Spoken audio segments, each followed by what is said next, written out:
Hello everyone, welcome to Web Development Tutorial for Beginners number 5. In the past we've been calling this HTML 1 through 4, but I'm going to go ahead and add in CSS and JavaScript as we go through this tutorial, so I'm changing the name to Web Development Tutorial for Beginners. So let's go ahead and get started with some CSS and some styling. We're going to do some background color, changing fonts, the width of some borders, and margin. So the first thing I'd like you guys to do is open up a folder of the web page. Right now we are in the webpage.html, the my first web page, but we want to be in the folder. And so if we select the my first web page, if we were on our desktop and selected this folder and didn't select anything else, we just selected it, it would come up blank. And actually normally there would be a little bit of a folder sidebar menu, so make sure you view and your sidebar is showing, and then if you click in, you have your my first web page with the sidebar showing, and we click here, it pulls up that HTML file. And so what we want to also do is add a new file, and so I'm actually just going to go into the File Explorer where we have the my first web page, and I'm going to create a new folder, and this new folder is going to be called CSS. And so we're going to store our CSS styling in here.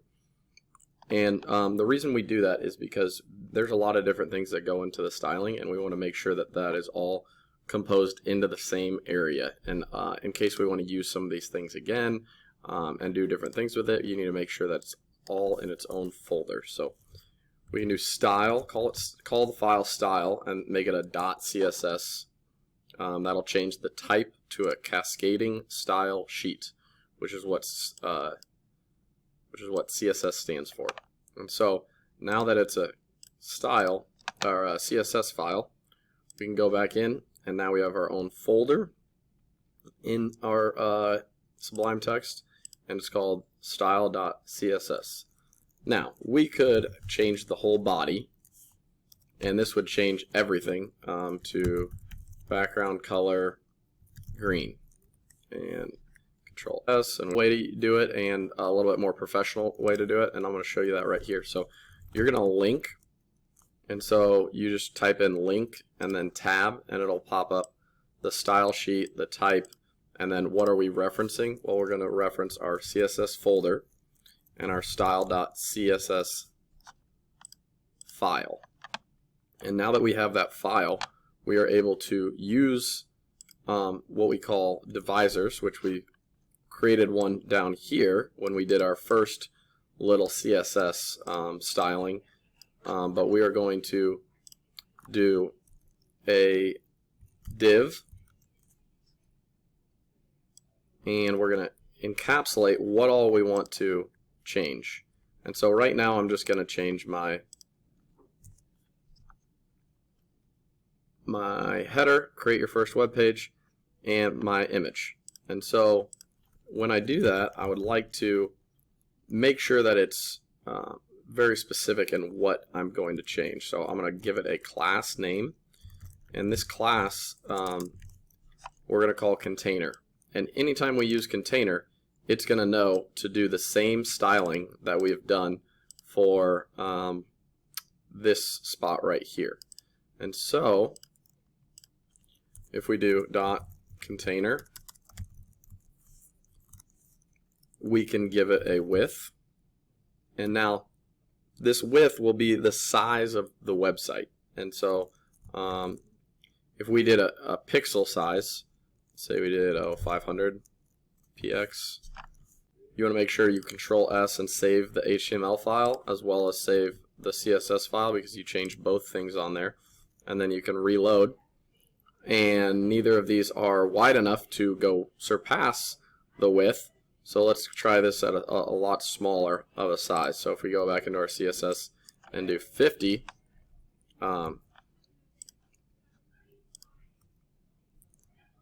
you can see that right here, just for this little area, it's all pushed down on the left. Okay, so it has a very specific width. Now this can come in handy when we're talking about having our own sidebar. You see here in Sublime Text, this has its own sidebar. Well, in a lot of websites, you're going to want a sidebar that has different tabs and different things on it. So that's something that you'll definitely want to know how to use. But not only with the width, the problem that happens with the width is, let's say it's 50. Well, let's say we contain a little bit more. So I'm going to move this just because I really need to show you guys a good example here. And let's say that this is even 500. Back to what it was. So Control S, ignore the purchase sign, Control S. And now when we pull up, it's a little bit bigger. But if you notice, this paragraph down here goes all the way to the edge, while this About Me paragraph only goes to right about here. And so what ends up happening with this is if we move this over, this will not, it will not wrap to the next. See how this goes all the way down to the next spot? Well, sometimes, maybe some web pages, you don't want to push the rest of it down. But other times you might want to. So you see how these just disappear and it turns into a scrolling bar. Well, maybe you don't want to do that. So you might want to give your width and make it a percentage. And that's the most common thing that we do on web pages, because especially with apps and different devices, now you're just a percentage of the web page covering up. So this goes 80%, whereas this is 100%. Okay, because now we have our default to about 80%. So what you do notice though also is that it's all the way pushed over to the left. Most web pages aren't like that anymore. Nowadays they have some margins, and so if you create a margin and you just do auto, where you can have your margin be something specific, have an initial margin, do a few different things. Auto is also an option.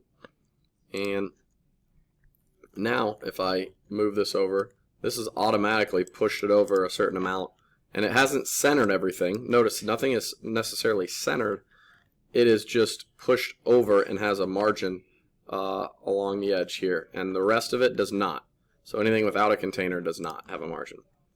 Okay, so now that we've started on our container, let's go back up and do a couple more things with our color here. Let's see, what's a good color that might go with green? Well, I don't know necessarily that's a good color, but orange, we'll add that in there. So now all of our text can be orange just by changing the color. Now, there's a lot of different colors you can do. You don't have to use words. You can also use what we call hexadecimal, and this uses RGB values. And so if you use a number sign or a hashtag, however you want to say it, and then these are the two red values, these are the two green values, and these are the two blue values. So if I put in 0 for my red, FF for my green, and 00 for my blue, then I will have a very, very green background. Now, I don't know if that's the green that they were giving us or not, but if we replace it, whoa, hurting my eyes, okay, a very bright green. As opposed to if I move this, this would be a bright blue, okay? And so you can get a lot of different HTMLcolorcodes.com. You can see I've already been there before. You can start and it'll give you values right here. You can do a whole, here's a whole color picker that you can look at, and you can just copy and paste. If I want a tan beige, I can just go in, copy, paste this in, make sure I have a number sign in front of it, Control S, and then go back to my web page, Control R, there's my beige color. Okay, so go ahead and decide on what colors you want. There's tons to choose from, nearly limitless to choose from, so feel free to mess around with that or just choose a color. I'm going to change this back to black. So if you go in and we do something with our font, we don't just have to do background stuff. We can do font size and have it be 10 pixels. And this does go by pixels, so this would shrink everything inside of the body. So not just not just the container, but the whole thing. Shrinks it down to much smaller. Now it depends on the heading height. It's more of a percentage that it's going down than anything else, but you see that it is shrinking quite significantly.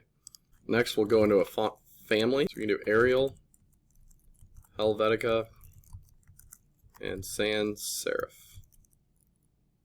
Okay, and then if you notice, Control S, Control R, all of our text has changed now. So there's a whole bunch of fonts you can choose from. You can easily look up online HTML font types, but that is how you create a different font style. You can also have a font weight, and you can bold the font, and this is a little bit more convenient way than creating a tag. We could do it. So the great thing about, I'll show you in a second, when we create these like a container, you can do this at multiple spots. So we could bold, and we could put that at 20 different spots where we have the same, so we don't have to re-tag, bold, italicize. Maybe you want to bold, italicize, and indent something the same way 15 times. Instead of having to put 15 tags with 15 bolds, 15 italicize, and 15 indents, you can just do it all in CSS and just do it all in one instead of having to do it one div type 15 times instead of doing 3 specific HTML tags 15 times each. So that'll save you some time. So if we do Control R, you'll notice that this is all bold. What was bold before is still bold, and so let's change that back to normal. But if we do that, you'll see this text goes back to normal. Now the headers are kind of locked. That's like why their pixel size changes some when we change the pixels, but not nearly as much as this text. So we can also change the line height, and there's a unit of measure in computers that is EM, spelled out EM, and it stands for or it represents the height of one line of code. And so I'm not sure exactly what it stands for, but 2.5 EM. If you Control S on that and then Control R, you can see that the spacing here is spaced out quite a bit differently. Okay, and then our margins is automatically at 1, and so if we specify that to 0, it will move things over all the way to the edge, whereas before they were at 1. Now they're really tucked in right at the edge, and that will, once you create your margins for your container, that'll make it so that it's perfectly even on both sides, as opposed to 20% and then a little nudge more because of that one margin already in there. So okay, we can go back and we can create a new div type, and let's go ahead and do that for let's do it for our lists. So we can have a div, and we can make a class equal to a box. So a box is going to be a little bit more fancy. We're going to add a few things, a border to it, and make it look a little bit nicer. And so we have div class box in quotes, and now we can create a dot box container. So in this box we can have a background color, and let's go ahead and have it be gray. And then the color of our font, let's have it be white. And then we can also create a border, and we can have border left, right, up, and down. And so we can have border left, have it be 15 pixels. We can have it be yellow, solid, and then we can copy, paste, paste, paste, left, right, top, bottom. Oh, when I copied and pasted, I added in an extra colon there. Control S, Control R. Here we go. Now we have our grocery list, and maybe we want it a little bit smaller. You can always shrink this to 30%. And now the grocery list is a little bit smaller. You can center, you can do whatever you want here. You can text, align, center, Control S, Control R, and then our text is centered. It's weird because it's a list, so these are pushed on the left too. So maybe you don't want that, and we can edit that a little bit later. But